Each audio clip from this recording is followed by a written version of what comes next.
Bom dia, irmãos. Graça e paz de nosso Senhor Jesus Cristo. Amém? Se você está alegre, diga amém.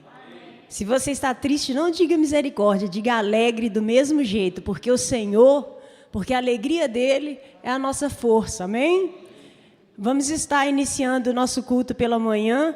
Que bom que você escolheu estar aqui, decidiu estar aqui, porque o Senhor, Ele é um Deus que tem cuidado de nós. E Ele tem nos condicionado a estarmos reunidos como igreja para louvá-lo, para exaltá-lo e glorificar o teu santo e glorioso nome. Eu gostaria de compartilhar com os irmãos rapidamente o versículo que se encontra em Romanos 8, versículo 8, 18, que nos diz assim: porque para mim tenho por certo que as aflições deste tempo presente não são para comparar com a glória que em nós há de ser revelada.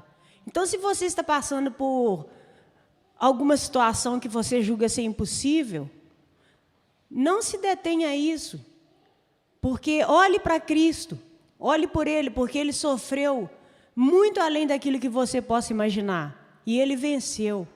Ele venceu a morte, porque a morte foi tragada pela vitória. E é por isso que estamos aqui hoje.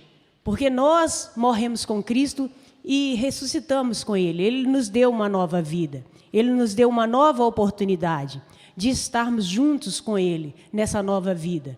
Porque Ele venceu para nos dar a vitória também.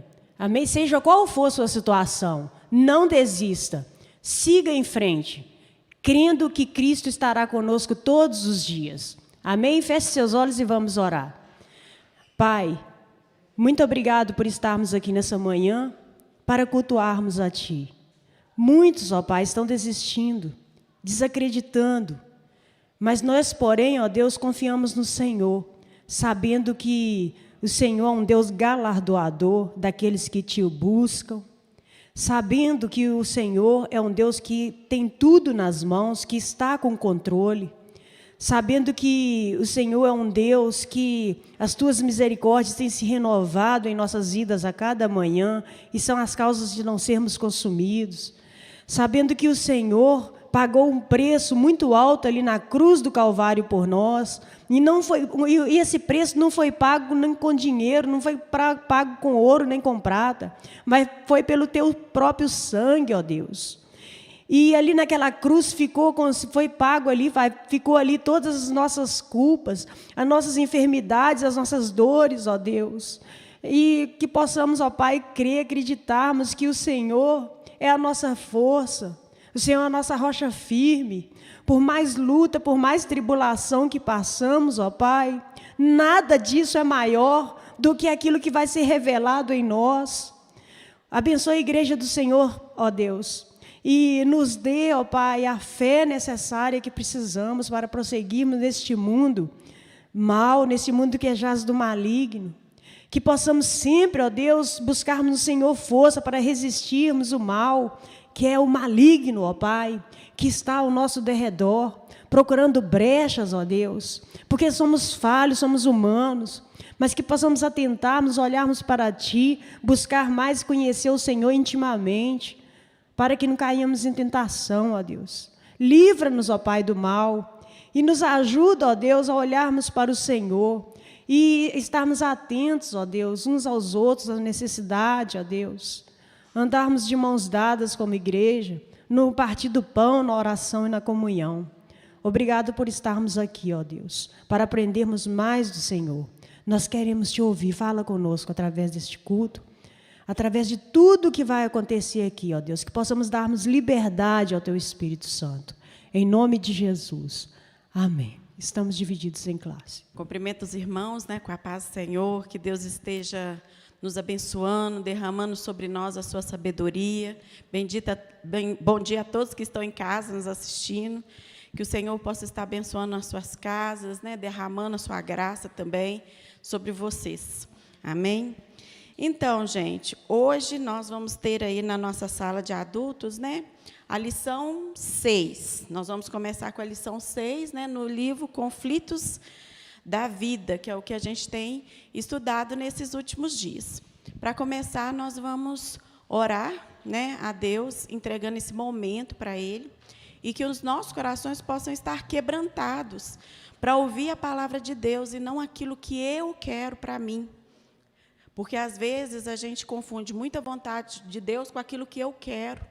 E essa lição, ela fala sobre culpa humana, né?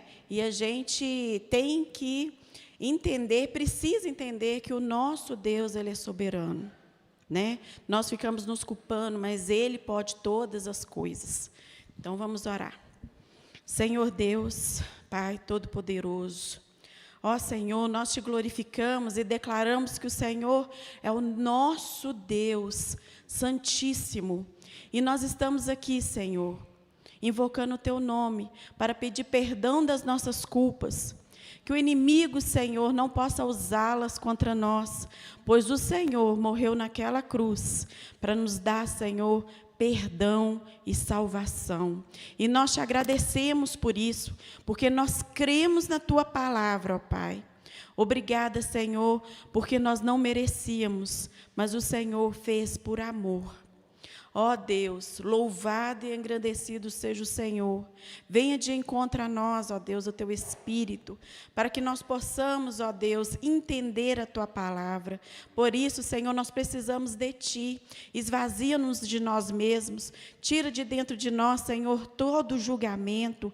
Quebranta os nossos corações. Que nós possamos, Senhor, olhar a Tua palavra e absorver aquilo que o Senhor registrou para nós naquele lugar, Senhor, e ter mudança de vida, mudança de pensamentos, ó Deus. Em nome de Jesus, que nós te pedimos e te agradecemos. Amém. Então, nós vamos começar aí, né? A culpa humana e a graça de Deus. Nós vamos começar lendo uma passagem bíblica que está em Romanos 2, Romanos, capítulo 2. E nós vamos ler de 1 a 11, vai ser aí o nosso texto básico da nossa lição. Romanos 2, de 1 a 11. Né? Aí, nesse contexto, Deus estava falando sobre os nossos pecados, sobre aquilo que nós praticamos que não devemos, quando a gente se entrega aos nossos próprios desejos e nós não nos submetemos ao Espírito. Né?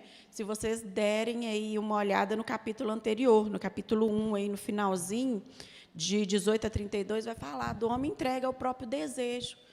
E aí Deus continua falando com a gente aqui no capítulo 2, né?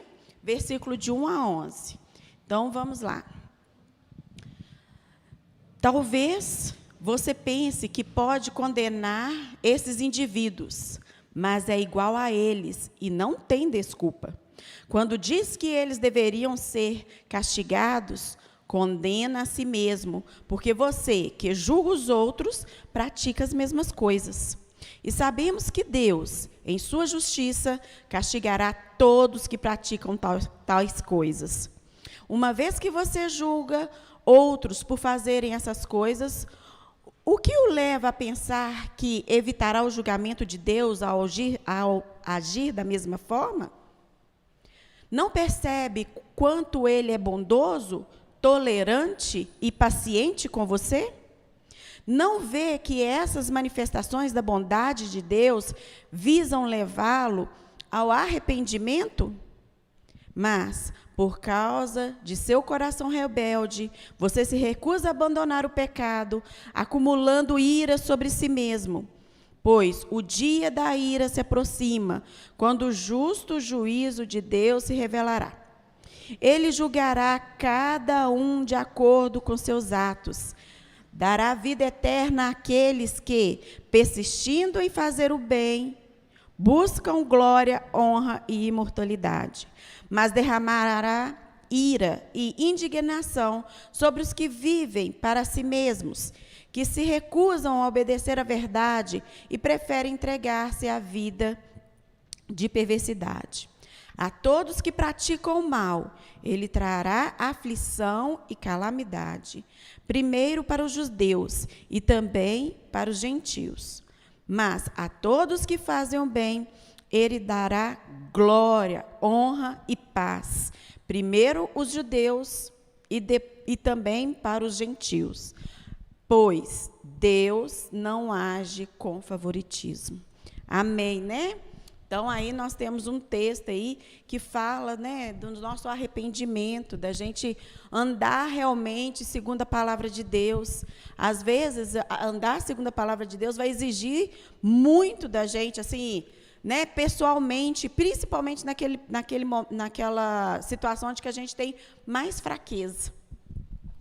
E nós vamos pegar aí um versículo-chave que está em 2 Coríntios 7:10. 2 Coríntios 7:10.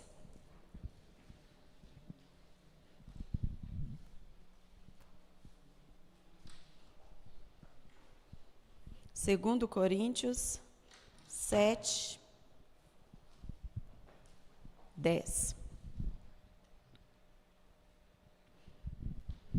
Vejam o que esta tristeza, segundo Deus, produziu em vocês.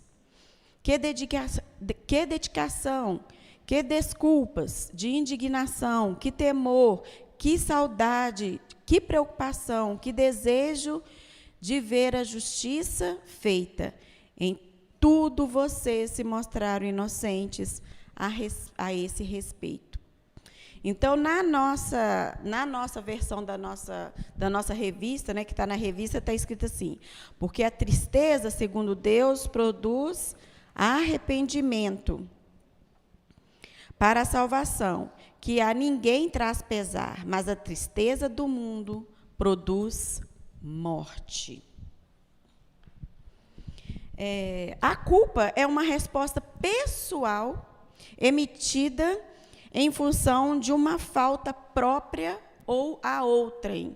Então, quando a gente sente culpa, é uma coisa muito pessoal, né? É subjetivo a nossa culpa. E nós vamos ver isso aí nesse estudo aí. Quem disse isso, né, foi o Vasconcelos. Passa fazendo favor, volta um. O alvo da lição. Eu esqueci. Pode ir? Não, pode ir. É o alvo da lição. O aluno será capaz de saber o que é culpa e conhecer os tipos que existem. Sentir, refletir sobre os possíveis culpas que carrega. Tomar atitudes acertadas para libertar-se do sentimento de culpa. Ok. Pode passar, por favor. Então, vamos ler o que a nossa revista fala sobre culpa, né? A culpa é responsável por grande parte do sofrimento humano.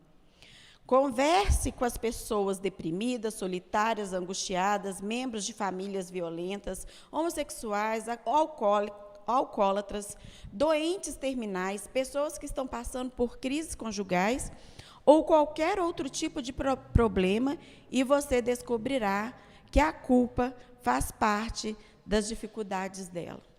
Então, tudo que nós cometemos, né, todas as atitudes que nós temos, que nos levam a sentir culpa, se a gente for olhar biblicamente, isso é pecado. Todas as vezes que a gente age contra os nossos próprios princípios e aquilo fica na nossa cabeça, nos condenando, quer dizer que nós pecamos. Mesmo que seja assim, por falta de fazer alguma coisa que a gente assumiu, né? E a gente se desculpa com a pessoa. Eu assumi aquele compromisso com você, você me desculpa. Dá um sentimentozinho assim de culpa. É pecado quando você sente isso. E nós precisamos nos arrepender e mudar de postura, né? Começar a fazer as coisas de acordo com o que a gente assumiu. E aí, na nossa revista, nós vamos ver aí alguns tipos de culpa. Eu gostaria que, antes da gente começar a ver o que a revista fala, que vocês falassem para mim o que é culpa para vocês. Alguém, né, umas duas pessoas, não sei, quer poder falar o que é culpa. E aí, quem vai arriscar e dar um chutinho, né? Ah, a culpa é isso. E aí, quem vai? Dos presentes.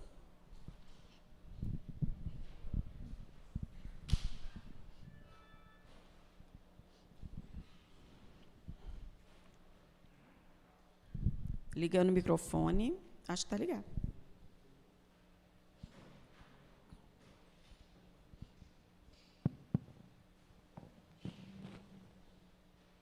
Culpa. O que é culpa para você?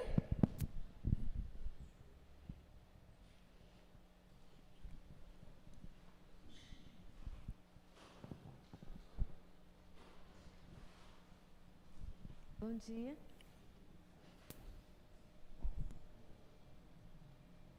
Bom dia.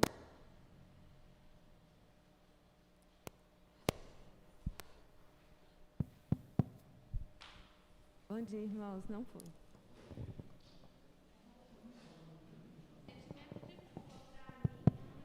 Que a gente fica devendo algo sempre a alguém, ou, né? Devendo algo a alguém. Dever algo, é. Ok. Pastor. Pastor aqui, ó. Ah, ele foi passar álcool. Pastor, tem um aqui na frente, ó. Tá bom. Na verdade, culpa, além da quebra, é quando você sente que você faltou com alguém numa área que você está sentindo obrigado a resolver aquela situação, e aquilo fere a sua alma. E aí você se sente como se fosse prisioneiro sentimental daquela situação. Então você fica aquilo corroendo dentro de você. É um prisioneiro, você fica preso àquela situação.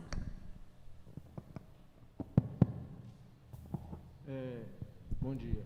Para mim é uma ação que você permitiu, que você teve, foi envolvido, que você errou e que você vai ter que assumir a consequência. Assim, o motivo do erro, a palavra forte, culpa, está o motivo de um erro que a consequência vai ser por sua causa. Então, assim, é uma palavra bem forte, né? Culpa, culpado, ou carregar um erro, assumir um erro, ser responsabilizado de um erro que você cometeu, né? Isso. Então, agora, pode passar mais um para mim fazer um favor, Gabriel. Então, nós vamos ver aí, né, o que é culpa. Todos vocês estão certos sobre culpa, porque a culpa ela pode ser objetiva e a culpa ela pode ser subjetiva. A culpa objetiva, né, quando fala que ela é objetiva, é perceptível a todos, né? É uma culpa assim, onde que todos percebem, né, o que está acontecendo, e aí ela é objetiva. Por exemplo, quando você transgride uma lei, então ela é objetiva. Todos percebem, mesmo que você não ache que você está errado, você transgrediu uma lei, e aí é uma culpa objetiva. A culpa subjetiva, ela é muito pessoal, vai do sentimento da pessoa. Às vezes, o que é errado para mim, o que eu me sinto culpada, eu vou contar para o Anderson, o Anderson fala assim, você está esquentando a cabeça com isso? Para ele não é. Então, a culpa subjetiva é aquela culpa pessoal, aquele sentimento que nós temos, que às vezes o outro fala assim, mas você está aí remoendo isso, mas eu não estou vendo nada para que você fique preocupado desse jeito. Porque a culpa ela é assim, né? Ela pode ser objetiva e uma culpa subjetiva. Então, quando é uma culpa legal que você transmite, que você transgride uma lei, né? Isso vai ser uma culpa objetiva quando todo mundo percebe. Eu vou lá, o pastor está ali, eu pego o celular dele, levo para minha casa, não falo nada, roubei, né? Então, aí fazem aí uma investigação e descobrem que foi eu. Perante a sociedade, eu estou errada. Então, é uma culpa objetiva. Eu posso não sentir remorso nenhum. Eu posso não sentir pesar nenhum. Eu posso achar que eu fiz certo, porque eu não tinha, ele tem 2. Né? Então, aí, A culpa objetiva vai depender muito da pessoa. Vamos ver lá em Romanos 13, dentro da nossa lição aí, em Romanos 13, um exemplo aí de culpa legal. Romanos 13, 1 e 2.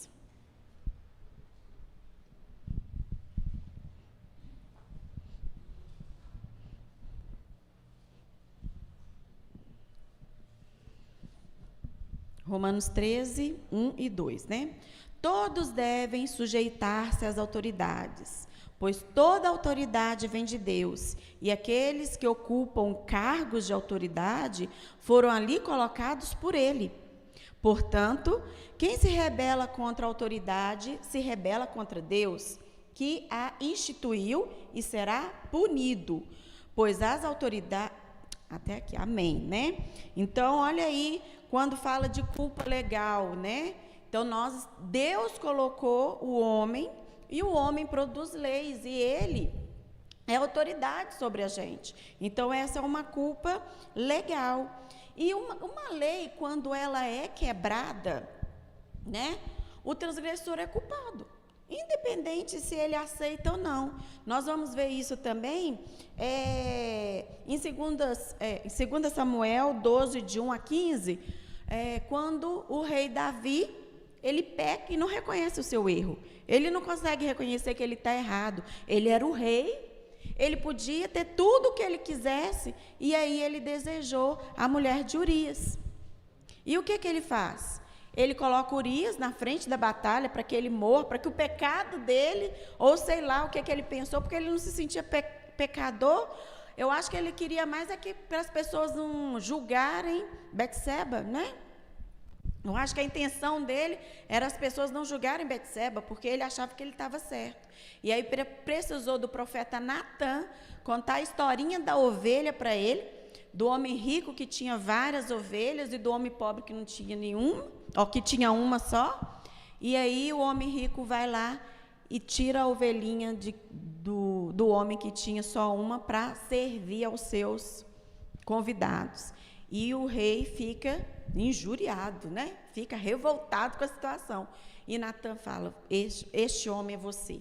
Só assim, né? Com empatia. O rei Davi, ele teve que se colocar no lugar de outro, para ele reconhecer que ele errou. E aí, nós sabemos o desfecho aí da história do rei Davi. E aí, a partir daí, ele conseguiu sentir a culpa subjetiva, né? Que é a culpa que traz pesar, que traz remorso, vergonha. Ele sentiu vergonha da atitude dele, né?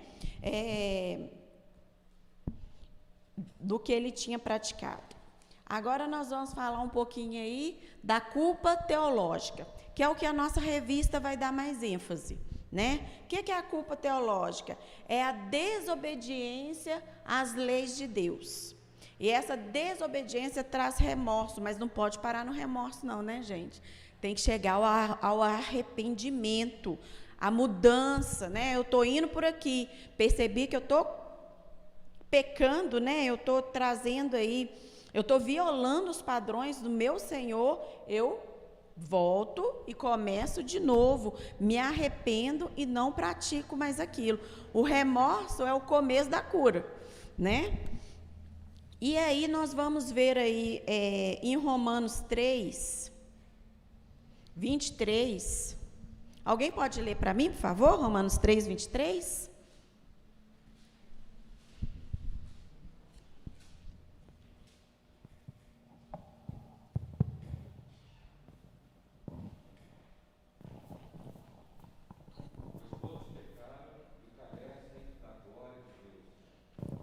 Todos pecaram. Isso é o que nós acreditamos. Esses dias eu recebi eu estava dando um estudo e eu estava falando disso, né?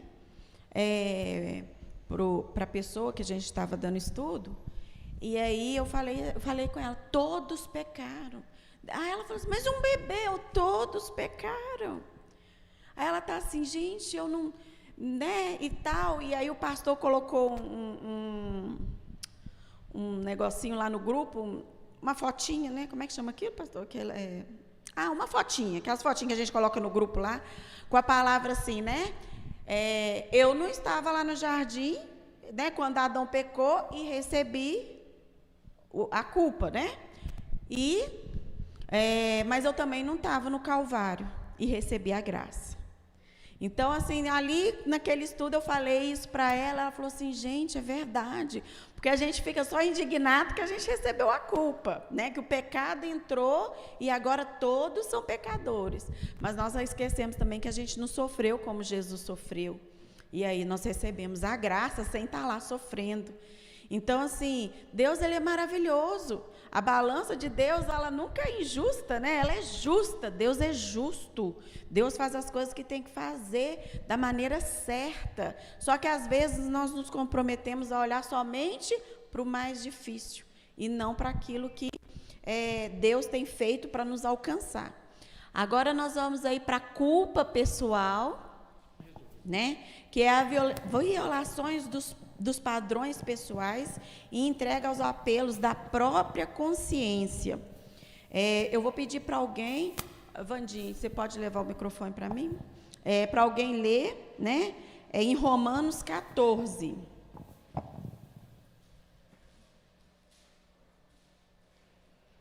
Romanos 14, alguém que queira ler.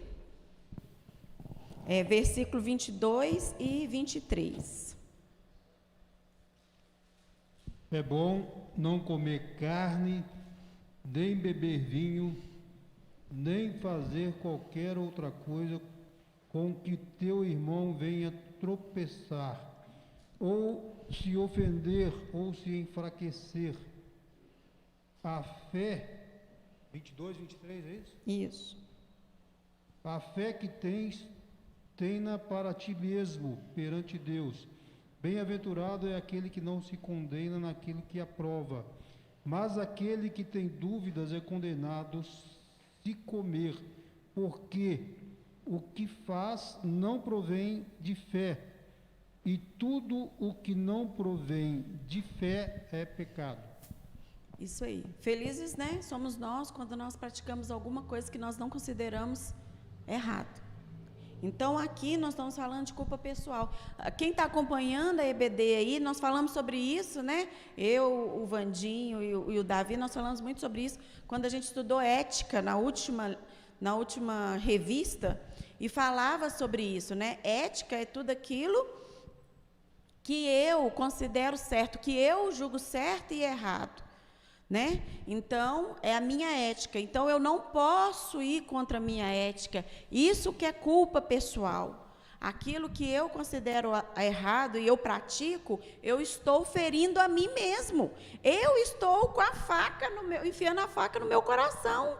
Né? É eu que estou praticando uma coisa que eu não acredito que seja certo. Então, felizes são aqueles que praticam coisas que consideram certas. Né? E que não se violam, né? Que não ferem a sua própria ética aí, de acordo com Romanos 14, 22, eles dão aí o exemplo de comer, né? Algo, e aí você vai e, se para você é certo, você pode fazer, mas eu tenho que tomar cuidado também, se aquilo que eu estou fazendo e considerando certo, se eu não estou escandalizando outra pessoa. É igual eu falo com o Anderson, às vezes eu quero fazer coisas que eu considero certa, que eu acho que eu não estou errada, mas eu deixo de praticar aquilo porque eu sei que eu posso escandalizar algum irmão ou alguma pessoa que me conhece, sabe quem eu sou, mesmo eu achando certo. Isso é amor. Isso é amor. Eu acho que eu estou certa, mas eu estou escandalizando e fazendo meu irmão pecar. Então, eu não vou praticar, né? E nós temos aí também a culpa social, quebra de regras, é a quebra de uma regra que não está escrita, mas é socialmente aceita como válida.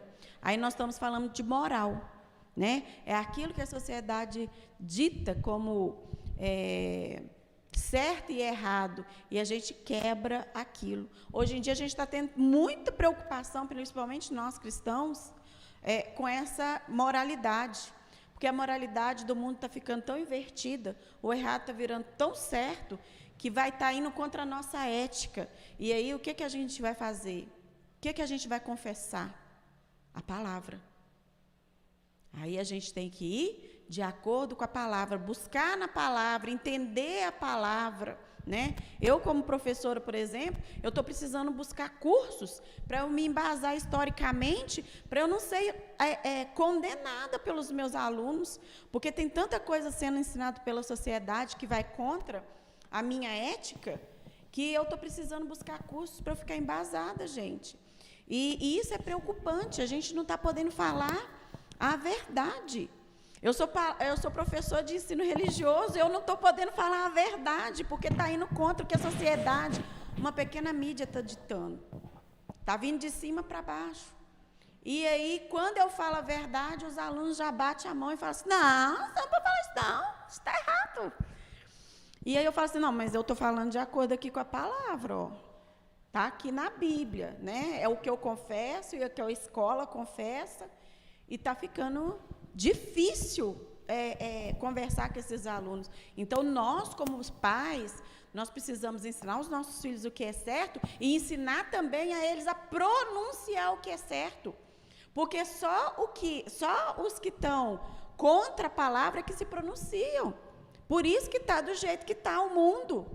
Porque até aluno que a gente sabe que conhece a palavra, que ele tem consciência do que eu estou falando é certo, ele se cala por medo.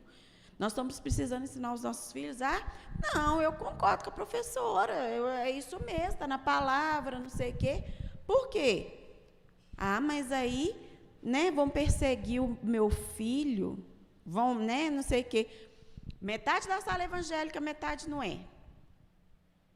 Se metade se pronunciar falando que está certo, quem vai ser perseguido? Aí vai entrar a questão de respeito. Agora, quando os que sabem a palavra se calam, deixa uma minoria mandar numa maioria.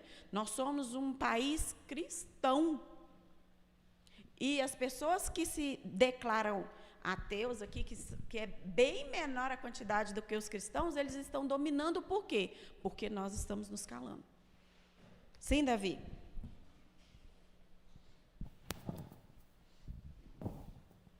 Dentro dessa culpa objetiva e subjetiva, está falando, disso que você acabou de falar também com relação aos alunos, e não é diferente em qualquer outro lugar do país, até do mundo.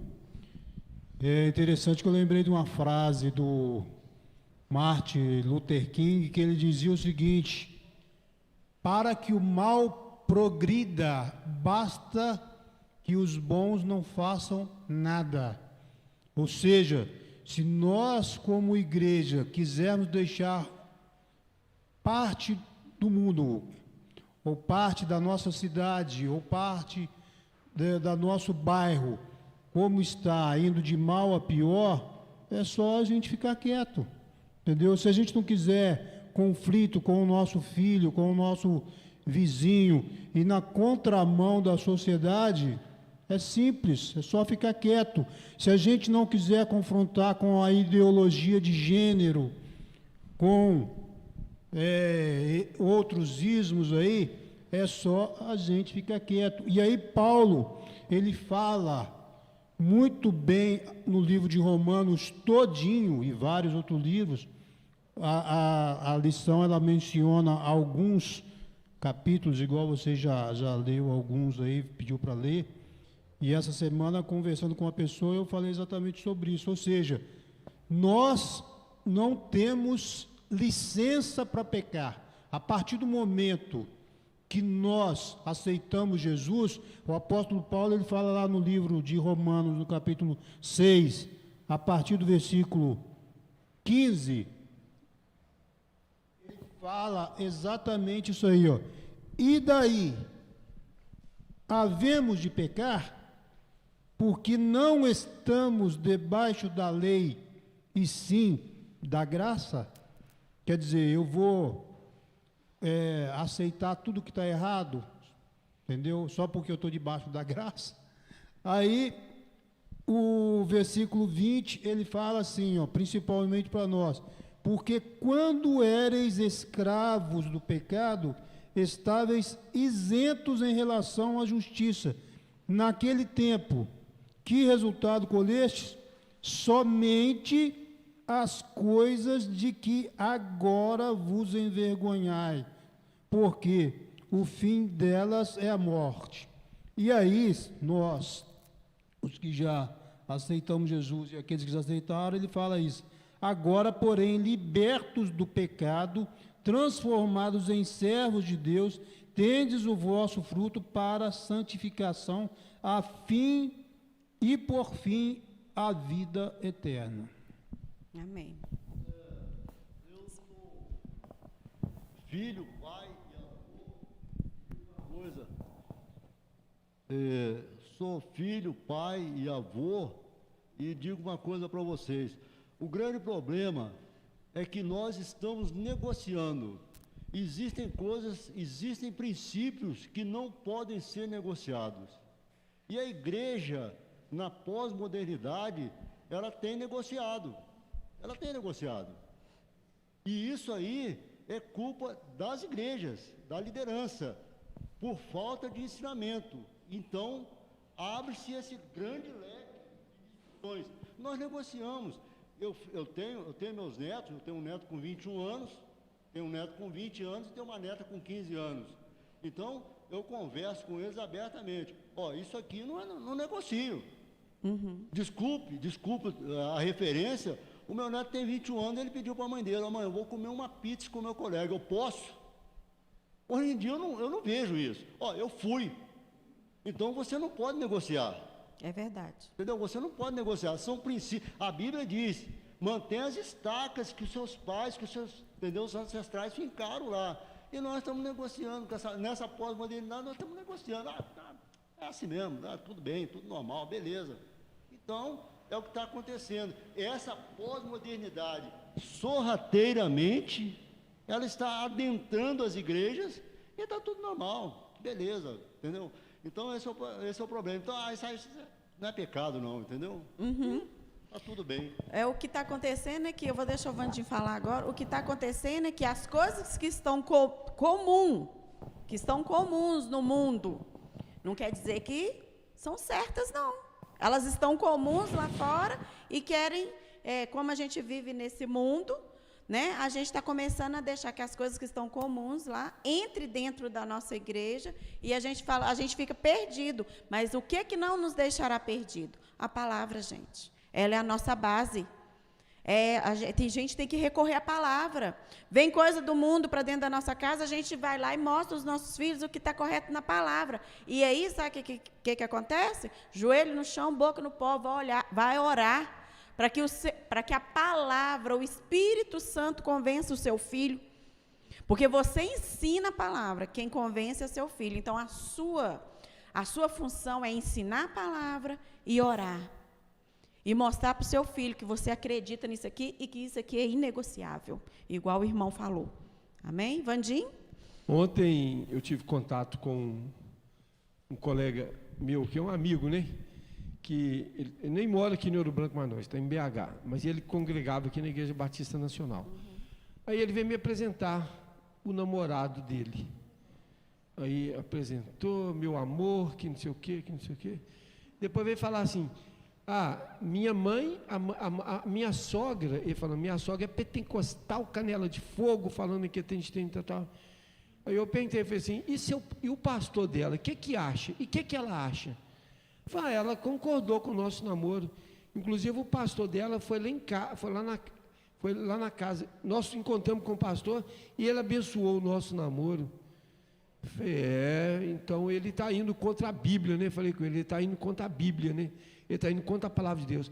É pensamento seu, pensamento dele. Falei, não, é pensamento bíblico, falei com ele. É verdade bíblica. E o irmão Zé Carlos falou que são princípios inegociáveis. É verdade. Continuando aqui. Então, gente, Deus ele pode usar qualquer tipo dessa culpa aqui, ó, tanto a objetiva quanto a culpa subjetiva, para nos fazer o quê? Nos levar ao arrependimento, tá? Tanto a culpa, né, que é moral e ética, ele vai nos levar ao arrependimento. Por quê? Lá em Romanos 2,4 está escrito, né? A bondade de Deus é que conduz ao arrependimento. Nós vamos voltar ali um pouco aqui, né? Falando sobre a culpa teológica. A diferença é que dentro da culpa teológica não há diferença, né? Entre culpa e pecado. Aqui está escrito assim: parece haver pouca diferença entre culpa e pecado. Pode passar, fazendo favor. Tristeza destrutiva. Aí nós vamos falar sobre a tristeza destrutiva e a tristeza que nos leva ao arrependimento, né, que é a tristeza construtiva aí do Senhor. Então, lá em Romanos 2, a gente chegou já a ler no início, né, da nossa lição, lá em 2 Coríntios. 2 Coríntios 7.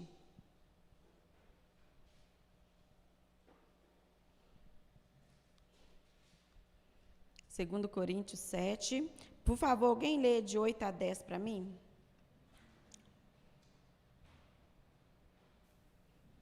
Sou. 7, de 8 a 10. Porque mesmo que eu tenha entristecido vocês com a minha carta, não me arrependo, embora já tenha me arrependido, pois vi que aquela carta os deixou tristes, ainda que por breve tempo, mas agora me alegro, não porque vocês ficaram tristes, mas porque essa tristeza os levou ao arrependimento. Pois vocês foram entristecidos segundo Deus, para que, de nossa parte, não sofressem nenhum dano. Porque a tristeza segundo Deus produz arrependimento para a salvação, que a ninguém traz pesar, mas a tristeza do mundo produz morte. Então, né, Paulo, na primeira carta aos Coríntios, ele tinha sido radical, ele tinha chamado a atenção lá dos coríntios, né, do duro do alho, ele tinha falado, e isso gerou em Paulo, assim, um sentimento de tristeza, né? Por quê? Porque ele tinha causado tristeza nos outros. E depois, quando ele viu o resultado de falar a verdade, porque foi isso que Paulo fez, ele foi sincero com eles, né? E aí ele falou a verdade. O que causou nas pessoas em Corinto quando ele falou a verdade? Arrependimento. Eles se arrependeram, eles voltaram ao princípio, porque eles estavam se desviando, e aí eles voltaram aos princípios, né, aquilo que a igreja, né, do Senhor Jesus Cristo estava ensinando. E aí ele fala que essa tristeza não é igual à tristeza do mundo, porque a tristeza que Deus traz é uma tristeza construtiva, vai nos fazer sentir mal, vai nos levar ao arrependimento, e aí nós vamos voltar para o lugar de origem e começar de novo. Agora, a tristeza que o mundo provoca não é essa, né? Passa aí, fazendo um favor. E aí a tristeza que o mundo provoca é uma tristeza de destruição. Aqui está falando assim, né? Agora, porém, me alegro. 7:10. A tristeza, segundo Deus, produz um arrependimento que leva à salvação, e não remorso. Mas a tristeza, segundo o mundo, produz a morte. Porque a tristeza do mundo, você só fica triste. Aí você vai ficando triste, depressivo, porque você não muda seu comportamento, e aí gera morte para você. A de Deus, não. Ela vai levar você a quê? A se arrepender e a começar de novo pelo caminho certo, né? Então, olha lá, tristeza destrutiva é uma culpa subjetiva sobre o sofrimento que leva à destruição. E a tristeza construtiva, ela é a culpa objetiva, sofrimento que leva ao arrependimento. E esse arrependimento, ele vai nos conduzir ao perdão divino. Então, na nossa revista aí, na página 40, está escrito assim: este é um dos princípios da Bíblia. Embora algumas passagens o mencionem sem discutir o arrependimento, outras sugerem que, pelo menos, duas condições precisam ser satisfeitas para que Deus perdoe: o arrependimento e a disposição do pecador para perdoar. Então, eu me arrependo e peço perdão. E eu também tenho que liberar perdão. Então, são princípios básicos, né? Ah, tenho? É minha escolha. Não, a palavra de Deus não te deixa escolha se você vai liberar perdão ou não. Não, meu irmão. A palavra de Deus fala que você tem que perdoar. Ele não te dá escolha. Né? Você tem que procurar. Ah, mas como é que eu vou fazer isso? Vai aos pés da cruz. Vai orar. Coloca aquela pessoa diante do Senhor, fala com Ele o que você está sentindo sobre aquela pessoa, vai falando, vai orando hoje, amanhã, depois da manhã, ora um mês, apresenta para Deus, até o Senhor gerar o perdão no seu coração.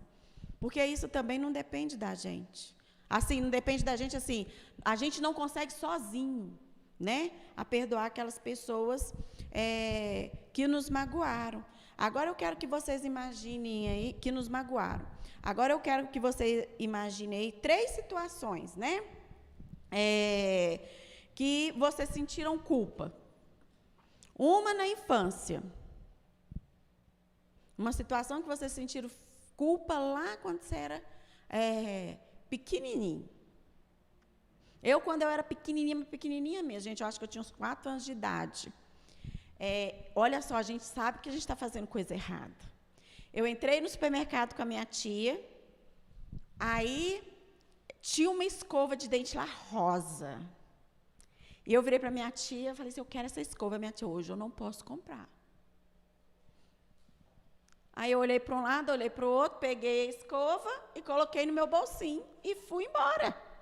Cheguei em casa, abri a escova da embalagem e joguei a embalagem dentro de um pote, né, um enfeite da minha tia lá dentro.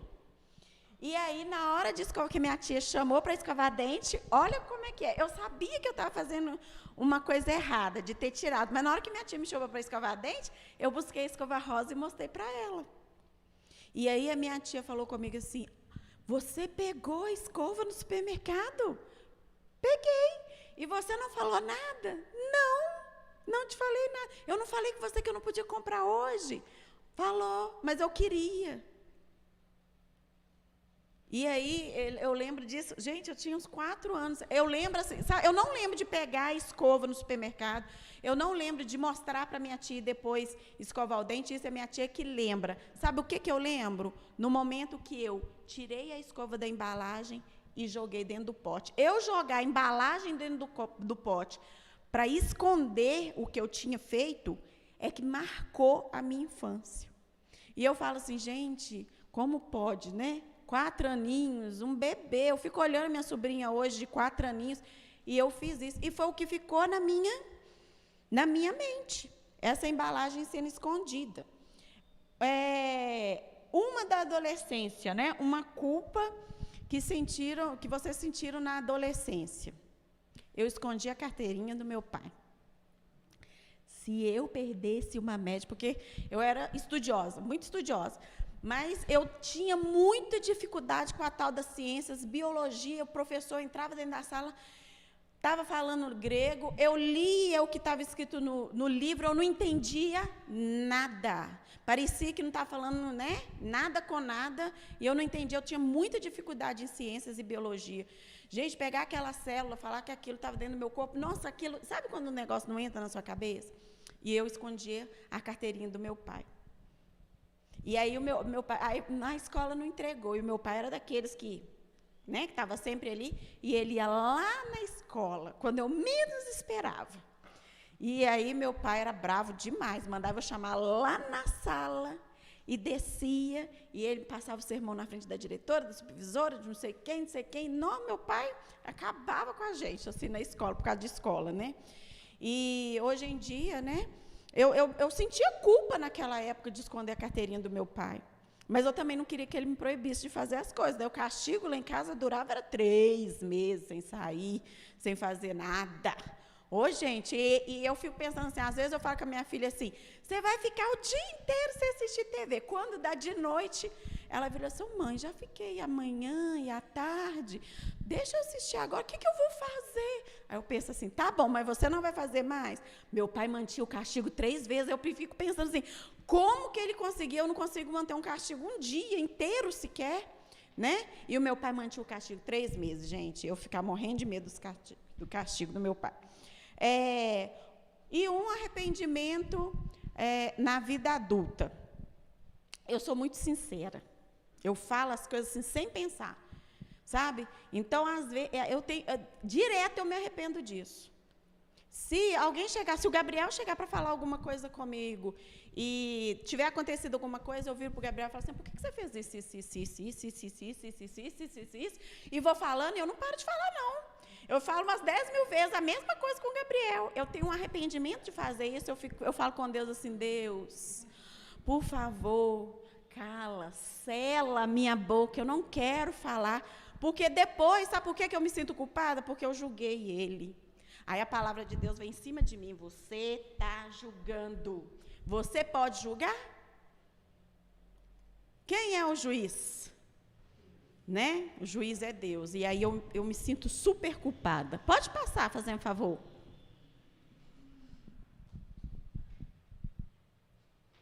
Aí nós vamos ver, né, as causas da culpa. Nós temos várias coisas ali que pode fazer você sentir culpa. O que faz você sentir culpa? O que faz as pessoas se sentirem culpadas? As primeiras 2 ali, né, padrões pessoais da infância, aquilo que os nossos pais nos ensinaram de certo e errado, que nos acompanham a vida inteira, mesmo que quando eu cresça eu escolha para mim, não, agora eu cresci, eu vou fazer a minha escolha. Sempre vai vir na sua mente, quando você faz alguma coisa que o seu pai te ensinou que é errado, que você está errado. É por isso que essas pessoas, elas estão tão veementes em cima da gente, querendo que a gente engula o que elas acham, né? O que é comum no mundo, que a gente engula de qualquer jeito. Porque lá no fundo, o que o pai e a mãe ensinou para eles, que era errado, está aqui, ó, no coração. No coração. E aquilo condena. Então, o que nos faz sentir culpado é os padrões pesados da infância, expectativas irreais. O que é expectativas irreais? Que cristão não peca. Cristão não peca. Cristão tem que andar segundo a palavra de Deus e ele não vai pecar. Se alguém fala isso com a gente, ele está indo contra a Bíblia. A gente peca todo momento. Peca com pensamentos, né? Sonhando. Você nem tá acordado, você tem um sonho, gente. Dependendo do sonho que está aqui, ó, no seu subconsciente, um desejo seu que você tem reprimido, você peca inconscientemente, olha só. E aí Deus fala, né? Esse exemplo é usado, mas não só para o homem em relação a mulheres, mas esse exemplo é usado para tudo aquilo que a gente deseja, que é o homem, né? Se você desejar a mulher, mesmo que você não fizer nada, você já pecou. Isso é porque Deus está falando dos nossos desejos no geral. Ele deu o exemplo ali do homem naquela época, porque o homem é que estava em evidência ali naquela sociedade, mas ele está falando de todos os desejos que nós temos, que a gente só pensa, não realiza, mas a gente sabe que está errado. Aí os outros tipos de desejos, né? Letra C e letra D ali, ó. Sentimento de inferioridade e pressão social. Esse sentimento de inferioridade, ele gera culpa. Por quê? Você fala assim, por que fulano consegue e eu não consigo? Nossa, não tem jeito comigo, não valho nada. Né? Eu não consigo fazer nada, não consigo fazer aquelas coisas mais simples, né? É um sentimento de culpa, né? Também que produz esse sentimento de inferioridade. Então, a gente tem que saber que eu sou assim. Por isso que Deus nos fez diferente e Ele quer que nós sejamos diferentes mesmo. Eu nunca vou pensar igual o Anderson, mesmo que eu conviva com ele 50 anos, né? Meu marido. Por quê? Porque Deus nos fez diferentes, porque Ele serve a Deus da maneira dele e vai fazer aquilo que Deus precisa que Ele faça. Eu nunca vou resolver as coisas que o Anderson resolve do jeito dele e não vou preencher aquilo que Deus deu, mesmo que eu assuma o cargo que ele não pegou, eu não vou fazer da maneira que Deus reservou para ele, eu vou fazer da minha maneira. E Deus, às vezes, queria usar o Anderson naquilo, porque era daquele jeito que ele queria fazer. Então, eu não preciso me sentir culpada. As diferenças, elas são lindas, gente. E a gente precisa valorizar o meu irmão que pensa diferente de mim. A gente fica com raiva do irmão que pensa diferente. Mas Deus colocou você na mesma igreja do irmão que pensa diferente, é porque precisa que vocês dois estejam ali para que a obra de Deus, né, continue. E nós precisamos valorizar isso e não levar para o lado pessoal. Não é sobre você, é sobre Deus. A igreja não é do seu jeito, é do jeito de Deus. Mas eu quero do meu jeito e eu fico até com raiva do irmão por causa disso. Faço panelinha para falar mal do outro. Gente, isso é um absurdo. Eu não entro em panela. Quando eu percebo que está começando uma panelinha, quando eu falo assim, cumprimento, conversa, não sei o quê, mas quando eu percebo que está começando a panelinha, eu falo assim, isso não é de Deus, é do diabo, porque Deus não faz assim, Ele não age assim. E aí eu racho fora. Tenho as minhas convicções? Tenho. Tenho o meu jeito de pensar? Tenho. Mas eu amo a Raquel, com o jeito dela pensar, com o jeito dela agir, e isso não vai me fazer inimiga da Raquel dentro dessa igreja. Nunca. Isso é maturidade espiritual, gente. É aceitar o irmão como ele é. Infelizmente, nós não vamos pensar da mesma forma, né? E não pode gerar sentimento de pressão social, tá ok? A pressão social sobre nós, né? Fazendo com que o outro se sinta culpado, porque eu não penso igual a ele. Vamos lá. O E e o F, repreensões e críticas severas, padrões excessivamente rígidos. A gente tem que ter cuidado, porque esses padrões excessivamente rígidos, ele vem de religiosidade. Né? Porque Jesus, ele estava no meio de quem? Ele não se corrompia pelo que eles praticavam, mas ele estava no meio dos pecadores, ensinando a verdade. E muitos de nós não vai numa festa de família porque lá tem cerveja. Eu não vou praticar a mesma coisa que ele pratica. Mas eu vou estar ali com ele, amando e mostrando para ele que Jesus, ele amava as pessoas do jeito que elas eram. Jesus não falou com você assim, olha, você tem que mudar totalmente, ser perfeito para você receber salvação. Jesus falou para você, venha do jeito que você está. E aí, a partir desse momento, a palavra vai te libertar. Então, nós temos que ter cuidado aí, né, com os padrões excessivamente rígidos, porque isso também é um vício. Excesso de integridade é um vício, é pecado. Porque Deus fala que eu tenho que amar o próximo do jeito que ele é. E nós vamos lá para o próximo ali, né?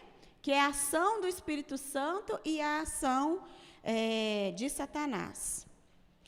A culpa subjetiva, né, teológica, e os sentimentos de culpa subjetiva entraram na história da humanidade a partir do pecado original. São instrumentos do Espírito Santo para nos convencer do pecado, mas podem ser usadas contra nós pelo diabo. Lê lá Apocalipse 12, 10 para mim, por favor.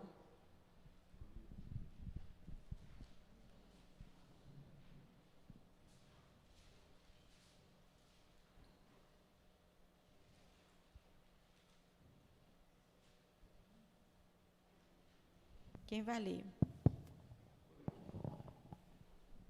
Apocalipse 12, 10. Então ouvi uma voz forte no céu que dizia: agora chegou a salvação de Deus. Agora Deus mostrou o seu poder como rei. Agora o Messias que ele escolheu mostrou a sua autoridade, pois o acusador dos nossos irmãos, que estava diante de Deus para acusá-los dia e noite, foi julgado fora do céu. Então, nós vimos em Apocalipse, né, que veio aí para a gente a salvação, né, a autoridade de Cristo sobre nós, e o acusador, ele foi condenado. Nós não podemos deixar... Gente, a gente prefere, muitas vezes, viver sendo acusado pelo inimigo, de várias formas que ele tem para fazer isso, do que a gente arrepender do que a gente fez. É impressionante. A gente vive com a acusação, mas por causa do nosso orgulho, a gente não se arrepende. Efeitos da culpa. Pode passar, fazendo um favor. Efeitos da culpa, né? Então, a culpa, ela gera várias consequências em nós, né? E consequências muito sérias. Deus é justo e Ele é santo. E não faz vista grossa para o pecado, de forma alguma. Mas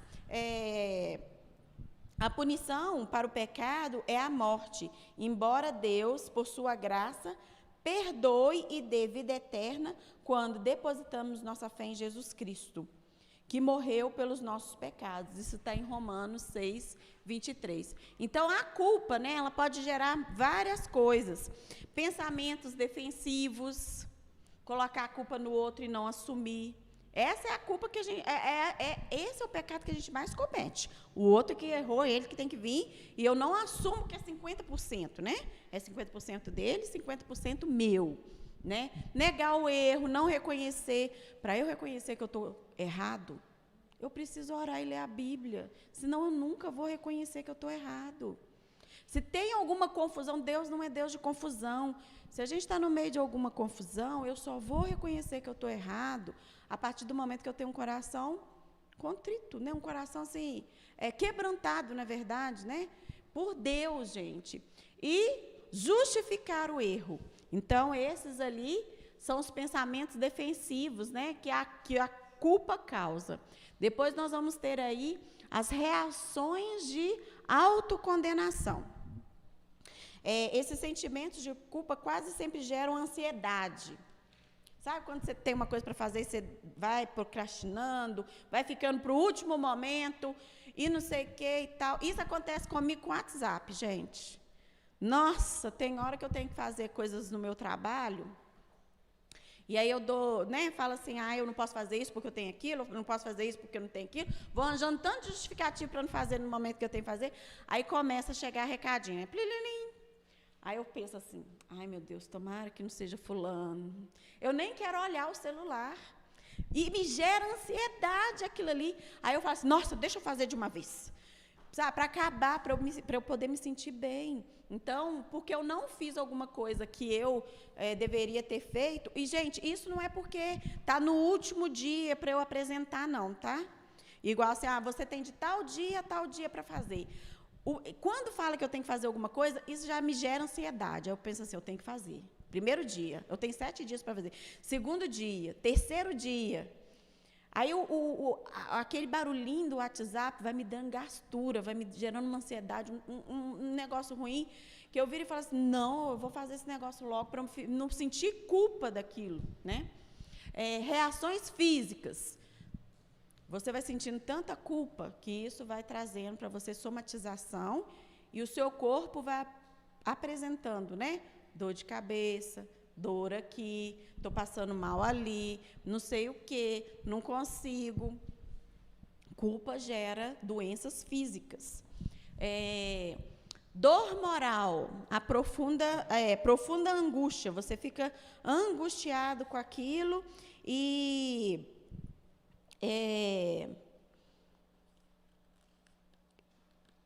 as consequências, né, reais e imaginárias, né, reais que você e terríveis, mesmo que investidos da autoridade do Estado. Então, a culpa moral aqui, eu vou ler um pouquinho aqui para a gente entender junto. A dor moral diz respeito à profunda angústia moral provocada no indivíduo pela compreensão de ter cometido atos com consequências reais e terríveis, mesmo que investidos de autoridade do Estado. É o caso dos americanos veteranos de guerra do Vietnã. E outros tantos personagens correspondentes do Brasil. O apóstolo Paulo confessou esse tipo de culpa no processo de sua conversão, conversão e convocação. O que é a dor moral aí? Guerra. Seu país está em guerra. Aí te convoca, você vai para a guerra. Chega lá, você tem que matar ou você vai morrer. Né? Principalmente se você estiver na linha de frente ali, igual aqui, né, o pessoal do Vietnã. A mesma coisa aconteceu com Paulo. Ele perseguia a igreja, ele matava todo mundo, né, que estava na igreja. Quando ele foi no processo de conversão dele, que ele percebeu o que ele fazia, como ele estava errado, ele sentiu essa dor moral, né, essa angústia. E o arrependimento e perdão. E nós chegamos aqui ao arrependimento e perdão para a gente encerrar a nossa escola bíblica aí, nesse arrependimento e no perdão.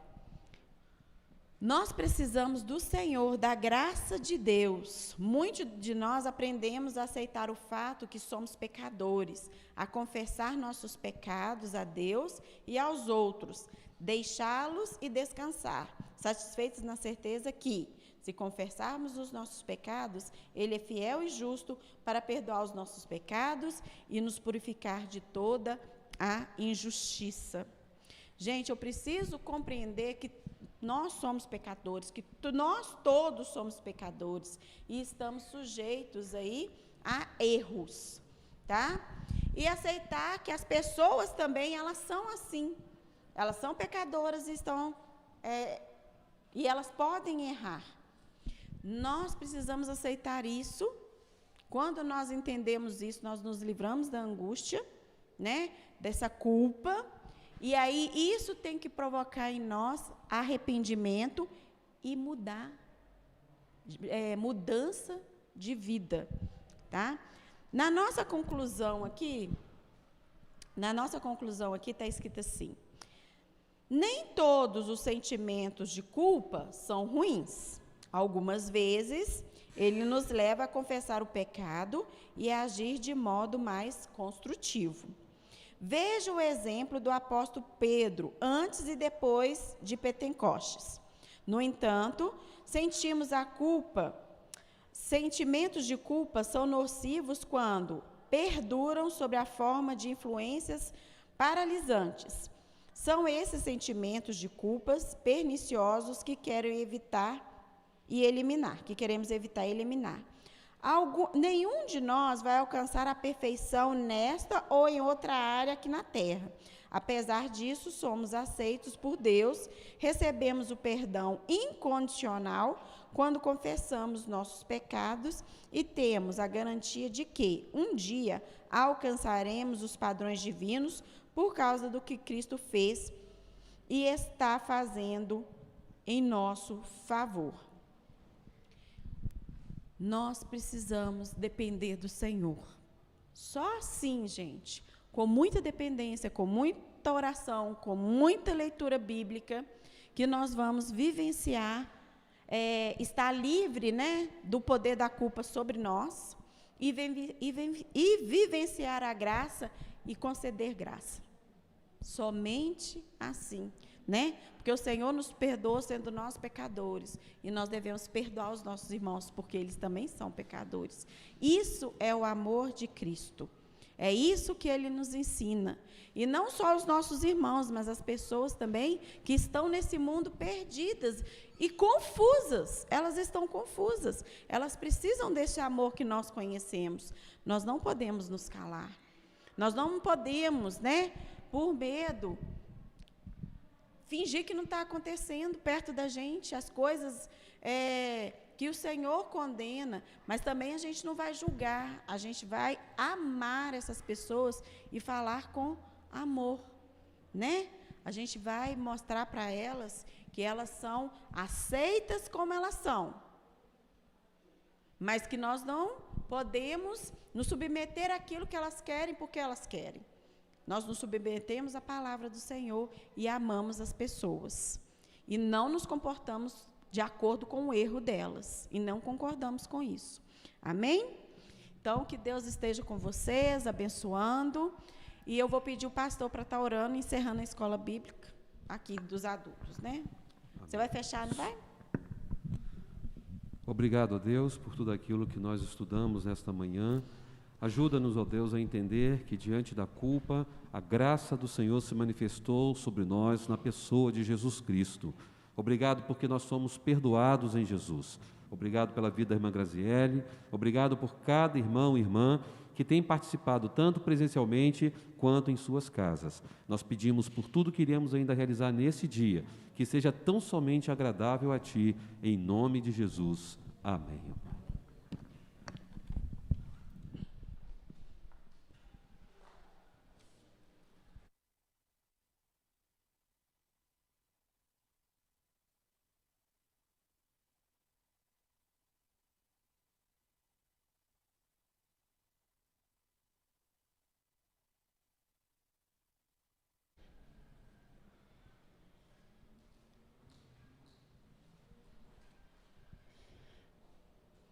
Amém. Glória a Deus, né, por esse estudo abençoado.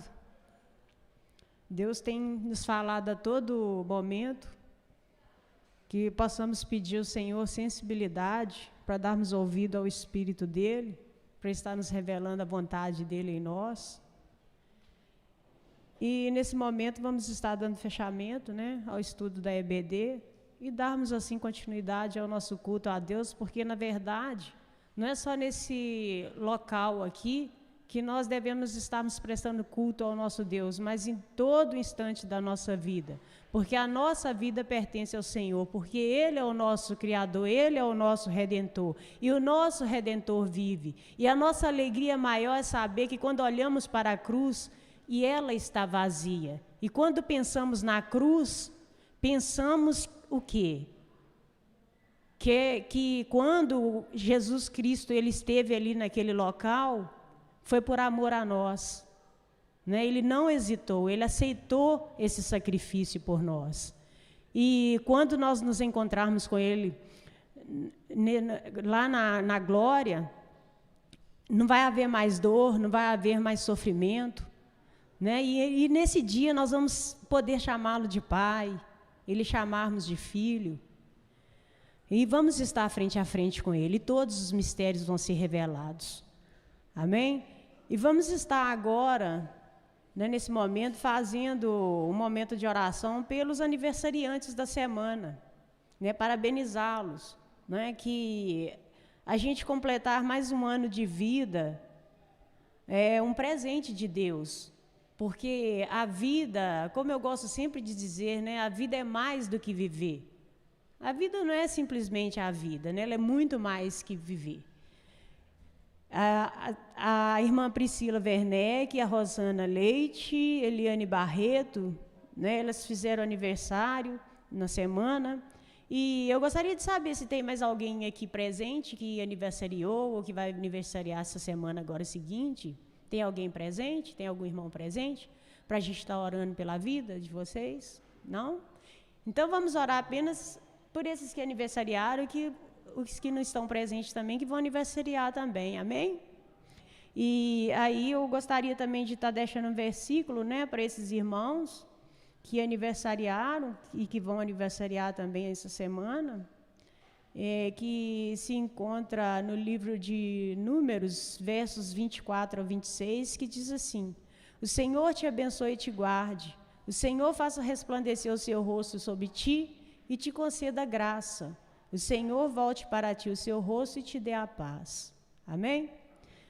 Pai, muito obrigado, ó Deus, porque o Senhor é um Deus que tem cuidado de nós, tem nos concedido vida, e como é promessa do Senhor, e vida em abundância, porque assim como o pecado entrou por um no mundo, mas também a vida eterna entrou por um também, que é por Jesus, que é o Filho de Deus, que morreu e ressuscitou ao terceiro dia, nos dando a oportunidade de a cada manhã podermos ter um novo recomeço em nossas vidas. Por mais que a situação esteja difícil, por mais que as coisas estejam acontecendo fora do nosso controle, mas sabemos que o Senhor é um Deus que tem cuidado de nós. E eu agradeço ao Senhor, ó Deus, por essas vidas que aniversariaram e que elas possam, ó Deus, alcançar no Senhor um coração rico em sabedoria, na graça, na paz do Senhor, que elas possam, ó Deus, primeiramente ter um encontro real e pessoal e verdadeiro com o Senhor a cada dia. Isso é o mais importante em nossas vidas, ó Pai, de tê-lo como Senhor e Mestre de nossas vidas, nos ensinando a cada dia como nos portarmos diante desse mundo de caos, diante, ó Deus, das calamidades, e tendo a certeza, ó Pai, de que o Senhor é um Deus zeloso, um Deus que tem, ó Deus, olhado para as nossas necessidades, não tem sido indiferente. Ó Pai, muito obrigado, porque o Senhor é um Deus que tem derramado o teu amor, as tuas bênçãos sobre as nossas vidas, e tem nos concedido anos de vida, e vida e abundância. Assim cremos que o Senhor é um Pai querido, um papai que tem nos amado, um papai que tem olhado para a humanidade e expressado o teu amor através do teu Filho, e prova disso pelo sangue dele que foi derramado por nós. É minha oração que te faço em nome de Jesus. Continue nos falando, ó Deus. Amém.